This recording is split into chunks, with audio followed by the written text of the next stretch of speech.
माझ्या किचनसाठी एक मी वस्तू खरेदी केली. कोणती ते आपण पुढे पाहणारच आहोत आणि कित्येक दिवसांपासून मला ती खरेदी करायची होती.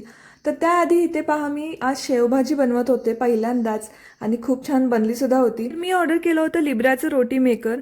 सर्वांना वाटतं की हे वापरणं खूप कठीण असतं, पण खरं सांगायचं तर मला तर खूप सोपं वाटलं. त्यासाठी पीठ नीट मळलेलं असावं. 2 कप कणिक असेल तर 1 कप पाणी घ्यायचं आणि त्याच्यामध्ये तेल शिंपडून हळूहळू पाणी घेत पीठ मळून घेऊन 5 मिनिटं झाकून ठेवायचं. स्टिक फूड ग्रेड सरफेस आहे आणि स्टेनलेस स्टीलचे टॉप आणि बॉटम, म्हणून पोळ्या छान बनतात आणि चिकटत सुद्धा नाहीत. ती ऑन करून 1.5 इंच डायमीटरचे असे गोळे बनवले. त्यानंतर जेव्हा ग्रीन लाईट ऑन झाला तेव्हा मशीनच्या वरच्या पार्टमध्ये मध्यभागी असा चपट्या आकाराचा गोळा ठेवून प्रेस केला आणि अशी छान रोटी रेडी झाली. 10 सेकंदानंतर अशी पलटवायची आणि पुन्हा मग 20 ते 25 सेकंद वेट करायचा आणि वरचा पार्ट असा ठेवायचा.